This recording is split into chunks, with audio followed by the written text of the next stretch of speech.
आगे कहता है थर्ड वन क्या कहता है? कहता है नथिंग इन दिस एक्ट, ये एक्ट जो है shall to effect the operation of registration act. ठीक है, ये इंडियन है, वो लेटेस्ट जो अमेंडमेंट है वहां पे लिखा हुआ है कि जी registration act 1908, registration act 1908, Pakistan में रजिस्ट्रेशन एक्ट 1908 चल रहा है जो कि इन्फोर्स भी है। ठीक है, अब रजिस्ट्रेशन एक्ट क्या कहता है? रजिस्ट्रेशन एक्ट कहता है कि जी अगर आपका कोई डॉक्यूमेंट है, ठीक है, जो कि आपका 100 रुपए से ज्यादा की वैल्यू का है, ठीक है, और वो डॉक्यूमेंट आपका कोई राइट, टाइटल या आपका इंटरेस्ट क्रिएट कर रहा है, ट्रांसफर कर रहा है, एक्सटेंड कर रहा है, लिमिट कर रहा है या रिस्ट्रिक्ट कर रहा है इन फ्यूचर और प्रेजेंट। ठीक है, अगर कोई ऐसा डॉक्यूमेंट है 100 जिसकी वैल्यू 100 रुपए से ज्यादा की है, तो रजिस्ट्रेशन एक्ट कहता है कि वो अकॉर्डिंग टू सेक्शन 17 उसको रजिस्टर किया जाएगा। ठीक है, अंडर सेक्शन 17, ठीक है, 17 ऑफ रजिस्ट्रेशन एक्ट। ठीक है, इस एक्ट के तहत रजिस्ट्रेशन एक्ट, ठीक है, एक डॉक्यूमेंट जो कि जिसकी वैल्यू 100 रुपए से ज्यादा की है, जो आपका राइट क्रिएट कर रहा है या लिमिट कर रहा है, रिस्ट्रिक्ट कर रहा है, तो उसको मस्ट बी रजिस्टर्ड, उसको लाजमी रजिस्टर किया जाएगा, वो कंपल्सरी रजिस्टर में आ जाता है। ठीक है, कंपल्सरी रजिस्टर में आ जाता है। अब क्या कि एक एग्रीमेंट हुआ, मैडम सभा ने अपनी कार सेल किया मैडम नईमा साहबा को, ठीक हो गया। अब सेक्शन 17 क्या कहता है कि वो डॉक्यूमेंट रजिस्टर होना चाहिए। अगर आप रजिस्टर नहीं भी करवाते तो ये नहीं समझा जाएगा कि जी आप इन्फोर्स नहीं करवा सकते, आप फिर भी उसकी स्पेसिफिक परफॉर्मेंस करवा सकते हैं। क्या कहता है? कहता है nothing in this act shall be deem to effect the operation of registration act 1960, कि जी ये रजिस्ट्रेशन एक्ट के ऑपरेशन को इफेक्ट नहीं करता ये एक्ट। ठीक है, वो अगर कोई ऑपरेशन ऐसा कोई ऑपरेट कर रहा है तो उसको ये एक्ट इफेक्ट नहीं करेगा। वो जो को मर्जी कह रहा है, ठीक है, वो कहता है रजिस्ट्रेशन होनी चाहिए, तो अगर आप रजिस्ट्रेशन नहीं करवाते फिर भी आप इन्फोर्स करवा सकते हैं अपने कंट्रैक्ट को। ठीक हो गया। तो क्या कहता है आपका ये सेक्शन 4 सेविंग बताता है कि जी किसी दूसरे एक्ट में कुछ और हो सकता है, किसी दूसरे एक्ट में कुछ और हो सकता है, लेकिन इस एक्ट में, ठीक है, ये नहीं होगा कि आपको एक एग्रीमेंट जो कि कंट्रैक्ट नहीं है उसमें कोई रिलीफ मिले, ये नहीं समझा जाएगा। ठीक है, दूसरा कहता है कि जी हाँ, अगर ये नहीं समझा जाएगा, इस एक्ट के तहत ये नहीं समझा जाएगा कि जी आपको डिप्राइव किया जाए किसी दूसरे रिलीफ से, एक कंट्रैक्ट जो कि परफॉर्म नहीं हुआ, परफॉर्मेंस स्पेसिफिक परफॉर्मेंस के अलावा कहीं पे और रिलीफ है तो आप ले सकते हैं। जैसे आपका कंट्रैक्ट जो है, कंट्रैक्ट हुआ, आप उसकी इन्फोर्समेंट करवा सकते हैं। ठीक है, कंट्रैक्ट की आप इन्फोर्समेंट करवा सकते हैं। अगर इन्फोर्समेंट नहीं होती, सपोज के स्पेसिफिक परफॉर्मेंस नहीं होती, तो फिर आपका सेक्शन 30 जो है, सेक्शन 53 है कंट्रैक्ट एक्ट का, ठीक है, वो क्या कहता है? वो कहता है कि consequences of breach of contract, breach of contract के जो आपका कॉन्सिक्वेंस क्या है, जो आपका क्या डैमेजेस होते हैं ब्रीच ऑफ कंट्रैक्ट की। ब्रीच ऑफ कंट्रैक्ट में कहता है कि जी आप डैमेजेस ले सकते हैं। ठीक है, डैमेजेस आप ले सकते हैं कंट्रैक्ट एक्ट के तहत, या आप जो कंपनसेशन ले सकते हैं। ठीक है, आप कंपनसेशन ले सकते हैं। ठीक है, ये कंट्रैक्ट एक्ट कहता है, ये सेक्शन 53 कहता है। अब आपका कंट्रैक्ट कोई वायलेशन करता है तो आप स्पेसिफिक परफॉर्मेंस के अलावा किसी दूसरे एक्ट, जैसे कंट्रैक्ट एक्ट कह रहा है कि आप डैमेजेस ले सकते हैं, कंपनसेशन ले सकते हैं, तो आप वो भी ले सकते हैं। ये एक्ट उसको बार नहीं करता, उसको बार नहीं करता। मतलब किसी दूसरे लॉ के तहत अगर कोई आपको रेमेडी मिलती है तो वो रेमेडी आप अवेल कर सकते हैं। कंट्रैक्ट एक्ट उस रेमेडी को, उस रेमेडी से आपको डिप्राइव नहीं करता। ठीक हो गया, उस कंट्रैक्ट से आपको डिप्राइव नहीं करता। आगे कहता है थर्ड सर वन। आवाज नहीं आ रही। अच्छा, सॉरी, वो समटाइम माइक साइड पे हो जाता है। चले, अच्छा, थर्ड वन क्या कहता है कि to effect any operation of registration, ये रजिस्ट्रेशन एक्ट के ऑपरेशन को इफेक्ट नहीं करेगा। रजिस्ट्रेशन एक्ट कहता है कि आप डॉक्यूमेंट रजिस्टर करवाएं, आप नहीं करवाते फिर भी आप स्पेसिफिक परफॉर्मेंस करवा सकते हैं। ये है सेक्शन 4, ये है सेक्शन 4। आगे जी सेक्शन 5, सेक्शन 4 तक किसी का कोई क्वेश्चन है तो आप पूछ सकते हैं।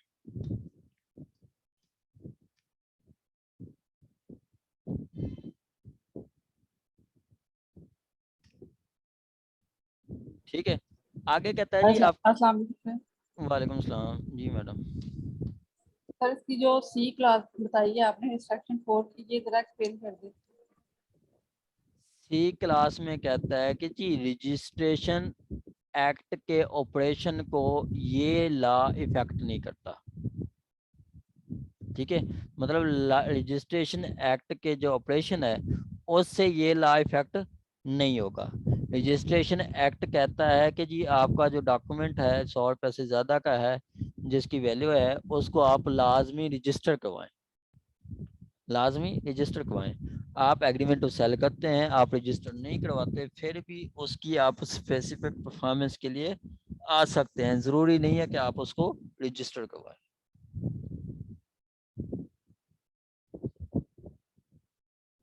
जी सर, थैंक यू। ठीक हो गया। आगे जी स्पेसिफिक रिलीफ हो गिवन। स्पेसिफिक रिलीफ आपको किन तरीकों से मिला जाता है, वो ये है, वो मैंने पहले आपको बताया है। यहाँ पे उन्होंने कुछ जोड़ के लिखा दिया है, वैसे ये जो दावे मैंने आपको स्टार्ट में बताए हैं, ठीक है, वही है। ठीक है, ये जो दावे हैं इस यही है, ये आपका स्पेसिफिक परफॉर्मेंस इन सूत्रों में दिया जाता है। ठीक है, स्पेसिफिक परफॉर्मेंस इन सूत्रों में दिया जाता है। पोजीशन का है, स्पेसिफिक परफॉर्मेंस का है, रेक्टिफिकेशन ऑफ इंस्ट्रूमेंट का है, रिसीजन ऑफ कॉन्ट्रैक्ट है, कैंसिलेशन ऑफ डॉक्यूमेंट्स है, या आपका डिक्लेरेशन ऑफ राइट्स है, अपॉइंटमेंट ऑफ रिसीवर है, या इंजंक्शन है। ठीक है, या इंजंक्शन है। अब यहाँ पे कहता है कि इन तीनों किस्म दी जाती है। पहला जी by taking possession of certain property. ठीक है, आप सूट पर पोजेशन मूव कर सकते हैं, सूट पर पोजेशन मूव कर सकते हैं। ठीक हो गया। दूसरा क्या कहता है, आप by ordering the party to do a very act which is under obligation to do, कि किसी पार्टी को आप कंपेल कर सकते हैं जी आपने जो वादा किया था वो पूरा करें, आपने जो परफॉर्मेंस प्रॉमिस किया था, एग्रीमेंट किया था, कंट्रैक्ट किया था, उसको आप फुलफिल करेंगे। ये क्या है, परफॉर्मेंस ऑफ कंट्रैक्ट। ठीक हो गया। आगे क्या कहता है, आगे कहता है आपका by preventing a party from doing which is obligation not to do it. ठीक है, किसी पार्टी को प्रिवेंट करना कि जी आप वो ना करें जो कि आपने प्रॉमिस किया था कि जी आप ऐसा नहीं करेंगे। ठीक है, आप ऐसा नहीं करेंगे, जैसे आप इंजंक्शन दे देते हैं। ठीक है, इंजंक्शन दे देते हैं कि जी आप दूसरी पार्टी को एलिनेशन से रोक देते हैं। क्या आप मतलब जैसे स्पेसिफिक परफॉर्मेंस है, सपोज के मैडम सबा ने कार खरीदी है मैडम नईमा साहबा से 10 लाख की। ठीक है, 10 लाख उनको पे कर दिया, अब वो इनके नाम पे नहीं करवा रही, तो ये क्या करेंगी, ये आएंगी कोर्ट में, स्पेसिफिक परफॉर्मेंस का दावा करेंगी और बताएंगे कि जी ये देखिए मैंने पेमेंट कर दिया, एग्रीमेंट भी हमारा जेन्युइन है, अब मुझे वो पेमेंट वो गाड़ी नहीं दे रही, तो उसकी मेरे कंट्रैक्ट की स्पेसिफिक परफॉर्मेंस है। साथ ही एप्लीकेशन दे देती हैं 39(1)(2) की कि जी जो रिस्पोंडेंट है, जो डिफेंडेंट है, उसको रिस्ट्रेन किया जाए कि जी ये जो प्रॉपर्टी है, सूट प्रॉपर्टी, इसको एलिनेट ना कर दे, मतलब फर्दर सेल ना कर दे।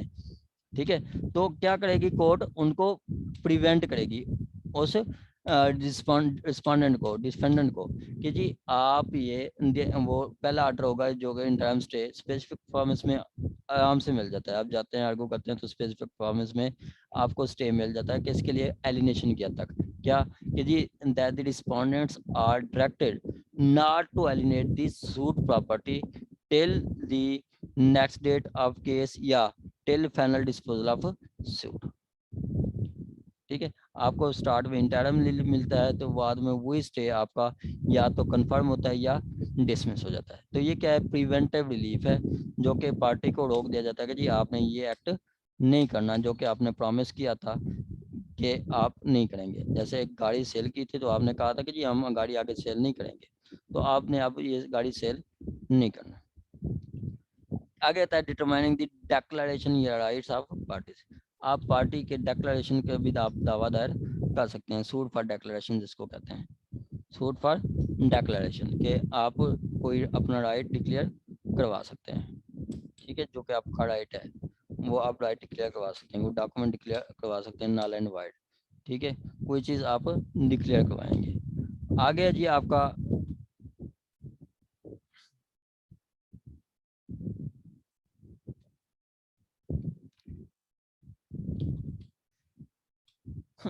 Third fourth one fifth one के आपका ये बाय अपॉइंटमेंट आप रिसीवर अपॉइंट करवा सकते हैं, ठीक है, रिसीवर अपॉइंट आप करवा सकते हैं, ठीक हो गया जी। आगे क्या कहता है आपका सिक्स कहता है आपका प्रिवेंटिव रिलीफ। क्या चीज? Preventive relief. प्रिवेंटिव रिलीफ यही जो आपका सूट था, मतलब स्टे मैटर। क्या चीज? Stay matter. Specific performance relief act grant under section 6 under class E of section 5 shall be preventive relief. ये जो कहता है सी क्लास, ये आपका प्रिवेंटिव रिलीफ है, ठीक है। प्रिवेंटिव रिलीफ क्या कि जी एक पार्टी को आप रोक देंगे कि जी आपने ये एक्ट नहीं करना, रोक देंगे कि जी आपने ये एक्ट नहीं करना, ठीक है, ये सी में कहता है, ये प्रिवेंटिव रिलीफ है कि जी not to interfere in the property of defendant और प्लेंटिफ, ठीक है, या petitioner, not to interfere in the position of mister A, not to alienate the property till final of decision of court, या not to raise construction over the property of plaintiff या applicant, ठीक है, ये आपको performance ये relief दे सकती है court. आगे कहता है 7 क्या है कि जी relief not be granted to enforce penal law. Penal law enforce करवाने के लिए आपको कोई रिलीफ नहीं मिलेगा। जैसे मैडम सभा कहें कि जी आप मैडम सभा कहें उसको मैडम नाइमा साहबा को कि जी मैं आपको 10 लाख देती हूँ, आप ना मिस्टर ए का मर्डर कर दें। मैडम नईमा साहब कहती हैं कि जी दे मुझे 10 लाख दे, मैं मिस्टर ए का मर्डर कर देती हूँ। अब वो 10 लाख ले लेती हैं, ठीक है, तो आपका वो मर्डर नहीं करती, ठीक है, मर्डर नहीं करती। या मैडम ऐसा है कि जी मैडम सभा ने मैडम नैला या मैडम नईमा साहबा की को इंजर कर देती हैं, ठीक है, मैडम नईमा साहबा को इंजर कर देती हैं, इंजर करती हैं, तो वो आप मैडम नईमा साहबा उसके लिए कोई सूट फाइल नहीं करेंगी, पीनल लॉ को इन्फोर्स नहीं करवा सकते आप इस स्पेसिफिक रिलीफ एक्ट के तहत, ठीक है, पीनल लॉ को आप इन्फोर्स नहीं करवा सकते। ये आपका कहता है specific relief act can not be granted for mere purpose of enforcing any penal law को आप इन्फोर्स नहीं करवा सकते इस एक्ट के तहत। सर जी मैडम। सर आपने ये पहले ऊंचा करवाया बोलें हुआ है? आवाज। सर आपने पहले ये एक्ट करवाया हुआ है ना? हाँ जी करवाया हुआ है। आपने नोट्स नहीं बनाए तो फिर मेरा क्या कसूर है? नहीं सर मैंने बनाया, मैं एक्चुअली इसलिए क्योंकि मुझे लग रहा था कि ये इजी है तो मुझे आता है, तो इसलिए बस पूछ रही थी कि शायद आपने कराया हो। अरे फिर आपने अच्छा पढ़ा है तो फिर आपको सही सही आता है। चले जी आगे है जी आपका सेक्शन 8। सेक्शन 8 ठीक है। अब क्या कहता है सेक्शन 8? सेक्शन 8 कहता है रिकवरी ऑफ इमूवेबल प्रॉपर्टी, ठीक है, रिकवरी आप अब यहाँ पे आप सूट फॉर पोजेशन मूव करते हैं, ठीक है, सूट फॉर पोजेशन मूव करते हैं आप सेक्शन 8 के तहत, ठीक है, कहता है a person is entitled to space to possession of specific property, ठीक है। अब इन टाइटल से क्या मुराद है? इन टाइटल से मुराद आपका ओनर, ठीक है, इन टाइटल से मुराद आपका ओनर है, ओनर कह रहे हैं। ठीक है, ये क्या है, एलिजिबल, इनेबल, परमिटेड या एथराइज्ड। ठीक है, टाइटल। यहाँ पे आपका इन टाइटल से मुराद है आपका ओनर, जो का आपका मालिक है।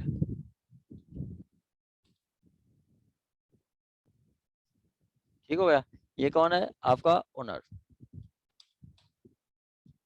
अच्छा, कहता है a person entitled to the possession of immovable property may recover it in the manner prescribed by the code of civil procedure, by code of civil procedure, मतलब सीपीसी के प्रोसीजर के तहत वो प्रॉपर्टी आप मूव कर सकते हैं। कि यहाँ पे आपको सूट पर पोजेशन करेंगे, सूट पर पोजेशन का प्रोसीजर कहाँ पे दिया गया है, वो आपका ऑर्डर 34 में बताया गया।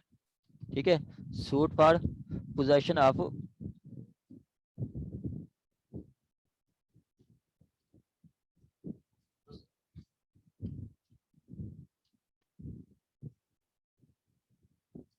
Of property.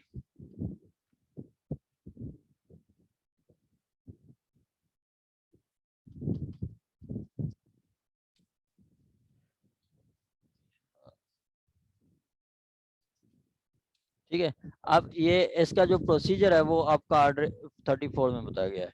प्रोसीजर जो है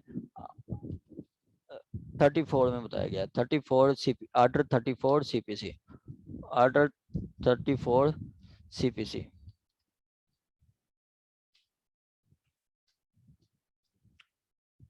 ठीक हो गया, ऑर्डर 34 सीपीसी।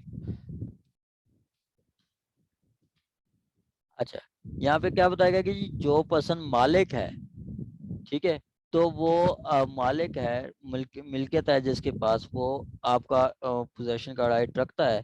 ठीक है, तो वो पोजेशन ले सकता है उस तरीके के तहत जो कि सीपीसी में है। सीपीसी के सेक्शन 34 में वो प्रोसीजर बताया गया है। आगे बताता है आपका 39 क्या बताता है, 39 कहता है जी आपका, ओ सॉरी 39 ये सेक्शन 9 है। ठीक है, सेक्शन 9 क्या कहता है, possession suit by person dispossessed of immovable property. अगर एक पर्सन को इस प्रॉपर्टी से डिसपोजेस किया गया है, तो वो उस प्रॉपर्टी जिससे डिसपोजेस किया गया है उसका पोजेशन वो ले सकता है, उसका वो पोजेशन ले सकता है। कैसे, उसका तरीका मैं बताता हूँ। अब इसका जो ऐसे मिसाल आप ले लें कि सपोज के आपका ये शुएब साहब हैं, शुएब साहब ने एक घर लिया हुआ था किराए पे। ठीक है, घर क्या पे, किराए पे लिया हुआ था, उन्होंने घर लिया है किराए पे 1/1/2015 को।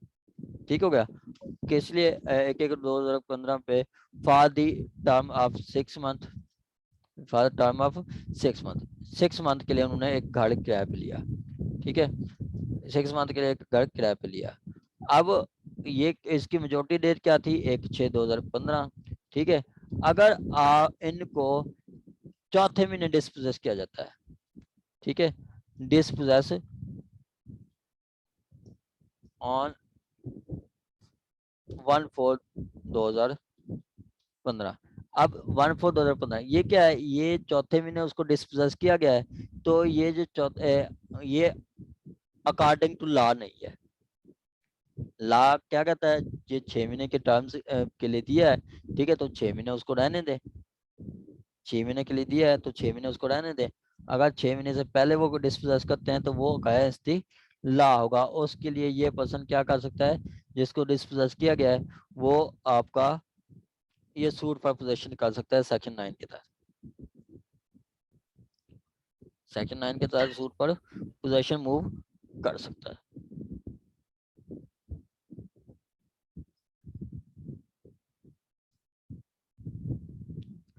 ठीक है, कहता है if a person, if any person is dispossessed,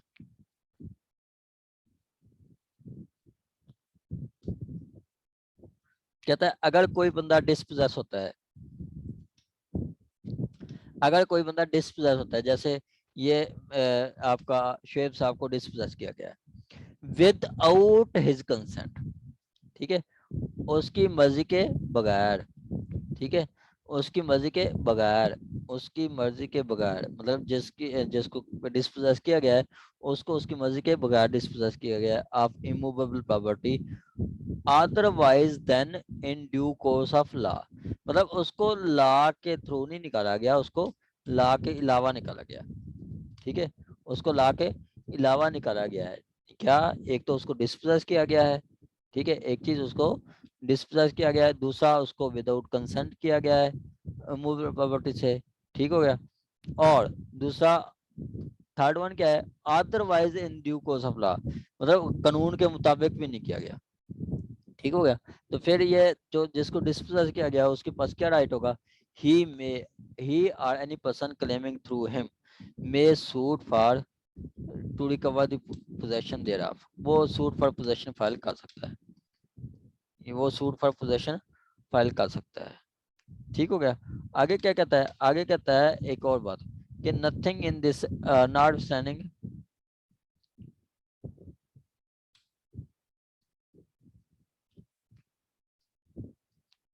क्या कहता है, कहता है not any other title that may have set up in such act, कहता है कि बावजूद इसके कि उसमें कोई टाइटल है, कोई सेटअप, बाद में टाइटल सेटअप कर लेते हैं, वो अलग बात है।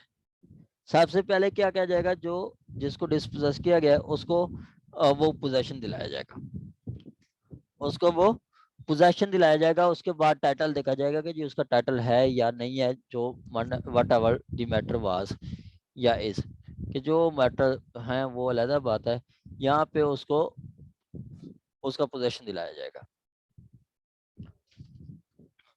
एक बात, आगे एक और बात करता है,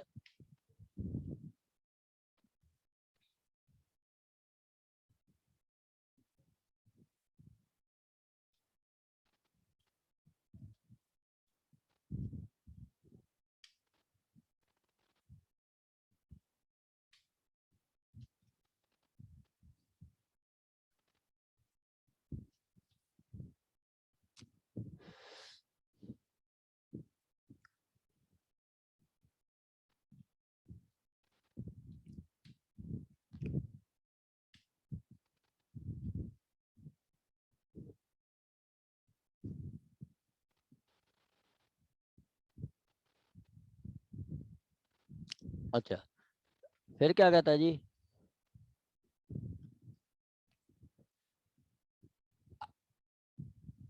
आगे 9, पहले क्या कहता है कि अगर एक पर्सन को डिस्पोजेस किया गया है, उसकी मर्जी के बगैर किया गया है और गैर कानूनी तौर पर किया गया है, तो वो पर्सन जो है दावा कर सकता है अपना पोजेशन क्लेम करने का, सूट पर उस पोजेशन में अपना वो सूट रिकवर, और वो जो पोजेशन है वो रिकवर कर सकता है, ठीक है, वो पोजेशन रिकवर कर सकता है,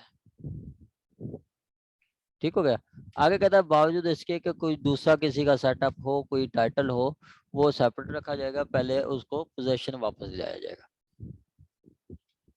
आगे कहता है nothing in this section shall bar any person from suing to establish his title the property such property and to recover such possession thereof, recover such possession thereof, ठीक है।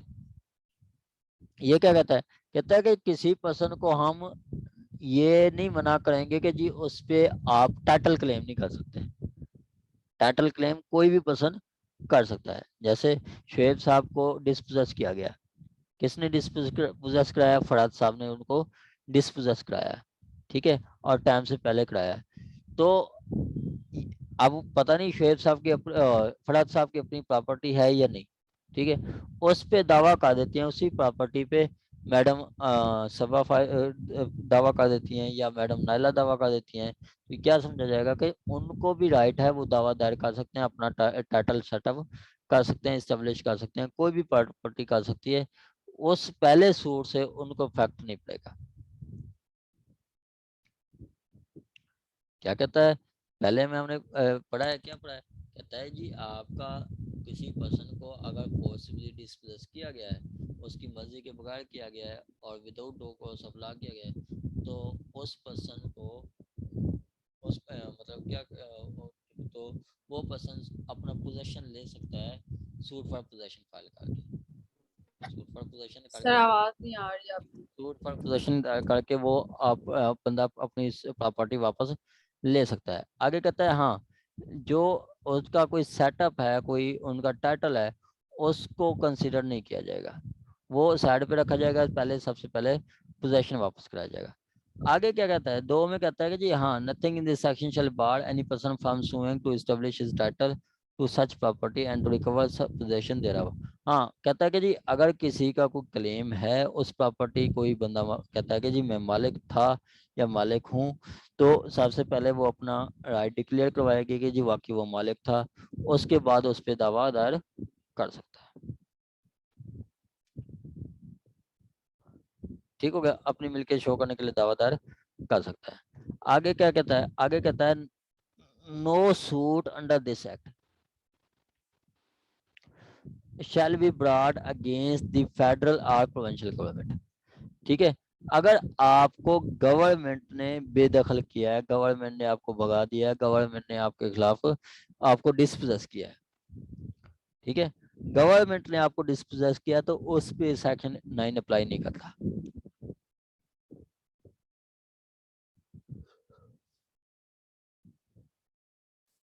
गवर्नमेंट के खिलाफ आप सेक्शन 9 की इन्फोर्समेंट नहीं करवा सकते।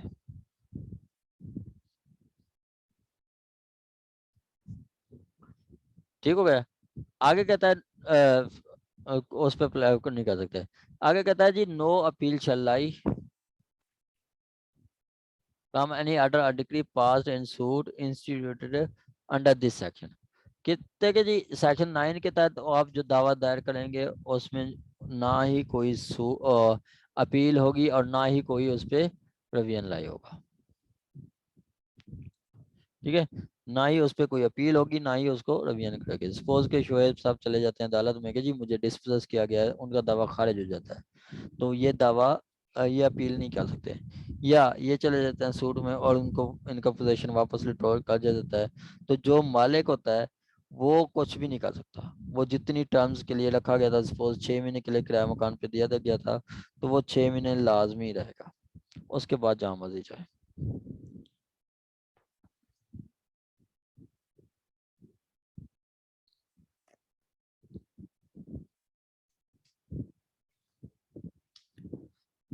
ये तो था सेक्शन 9। यहाँ तक किसी का कोई क्वेश्चन हो तो आप पूछ सकते हैं। किसी का कोई क्वेश्चन हो तो आप जी सर, सेक्शन 8 और सेक्शन 9 में जो मेन डिफरेंस तो यही है ना कि सेक्शन 8 हम लोग सूट फॉर पोजेशन फाइल करता है ओनर, और सेक्शन 8 में पोजेसर होता है, जो लास्ट पोजेसर होता है। ओनरशिप मैटर नहीं करती है बाद वाले केस में, और इस वाले में अपील नहीं हो सकती। सेक्शन 9 में, 8 में अपील हो सकती है ना? हाँ जी, सेक्शन ठीक सही कह रही हैं, ठीक ठीक कह रही हैं। सेक्शन 8 ठीक है, और आपका है सेक्शन 9। ठीक है, 8 और 9 का फर्क क्या है? 8 में क्या होता है, एक में आपका सपोज इसमें आपका ओनर है, इसमें वो पर्सन ओनर होता है, ओनर बन के वो सेक्शन पोजेशन मांग रहा होता है। ठीक है, ओनर बन के वो पोजेशन मांग रहा है। ठीक हो गया, ओनर बन के पोजेशन मांग रहा है। और बी में क्या है, 9 में वो पोजेसर होता है। ठीक है, वो पोजेसर होता है, उसके पास पोजेशन होता है। ठीक है, आगे आगे कहता है आपका 8 में, 8 में सर आपकी आवाज ठीक नहीं आ रही, बहुत कट के आ रही है। बाकी सबको कट के आवाज आ रही है मेरी? नहीं ठीक आ रही है सर। मैडम समटाइम नेटवर्क का मसला हो सकता है। जी मैडम, नहीं, आपकी आवाज ऑन एंड ऑफ जो है वो लाइट आती है, फिर एकदम से मतलब डिम होती है, फिर एकदम से मैडम सही होना नेट शुरू का हो जाता मसला हो सकता है, मैं आपकी बात मानता हूँ, हो सकता है नेट का मसला। है। ठीक है, सर आप बस अपने वो मोबाइल की साइड लाइट पे देखें और ये सेक्शन समझें, उतनी देर तक मीटिंग हमारी एंड हो जाएगी। मीटिंग हमारी 6 मिनट रहती है। चलें आगे, कहता है जी आपका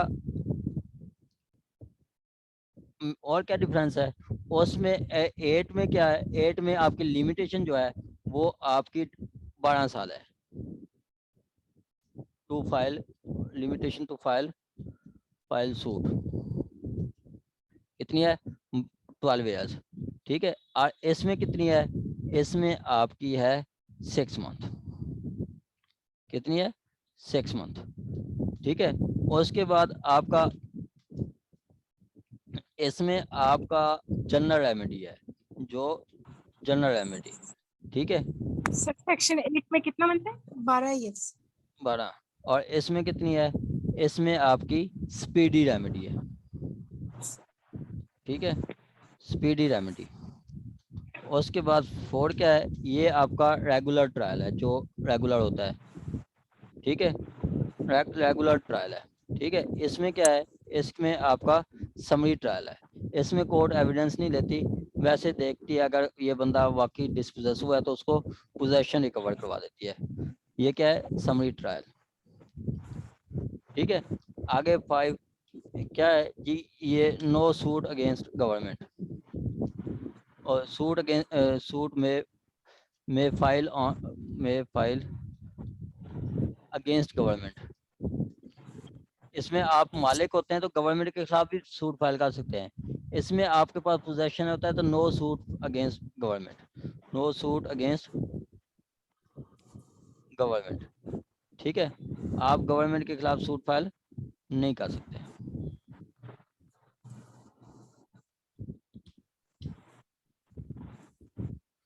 गवर्नमेंट के खिलाफ आप सूट फाइल नहीं कर सकते।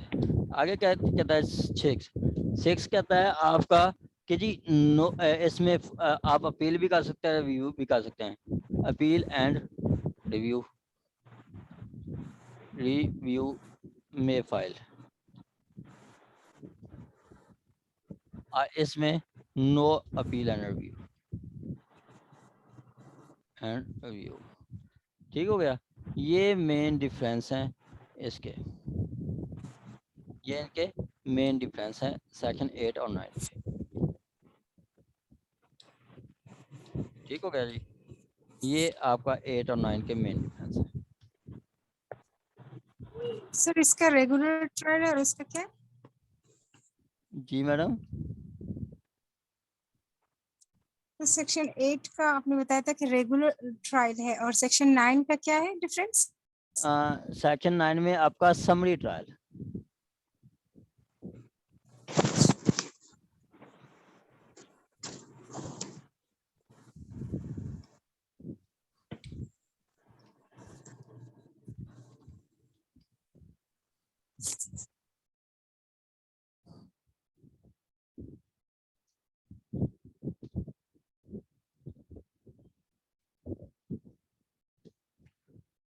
ठीक हो गया जी। आगे है जी आपका सेक्शन 10।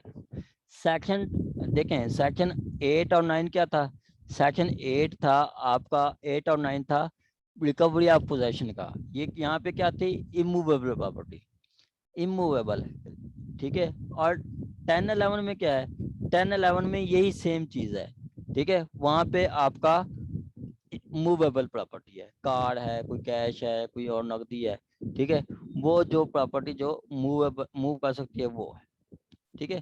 10-11 में मूवेबल प्रॉपर्टी है, वर्डिंग सारी सेम है। अब जैसे सेक्शन 10 देखें तो सेक्शन 8 और 10 की वर्डिंग बिल्कुल सेम है, सेक्शन 8 और 10 की वर्डिंग बिल्कुल सेम है।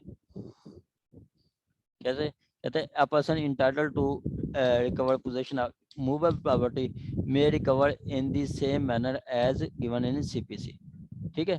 तो सेक्शन 8 और 10 आपका, और 10-11 सेम चीज है जैसे 8-9 है, ठीक होगा। आगे हम आ जाते हैं सेक्शन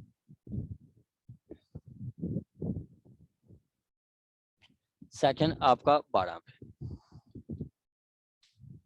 सेक्शन 12 क्या कहता है, सेक्शन प्रॉपर्टी भी जो सीपीसी है वो ऑर्डर 34 ही है। पोजेशन के लिए 34 है मैडम। प्रोसीजर जो है वो सीपीसी का वो 34 ही है। जी मैडम 34 है।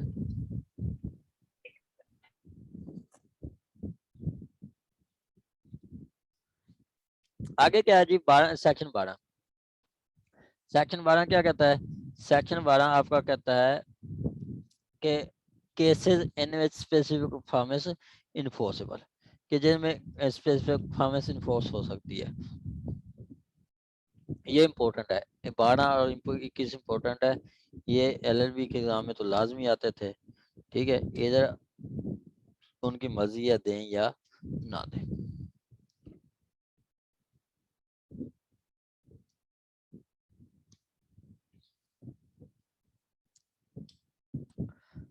चलें जी, आगे है जी आपका सेक्शन 12।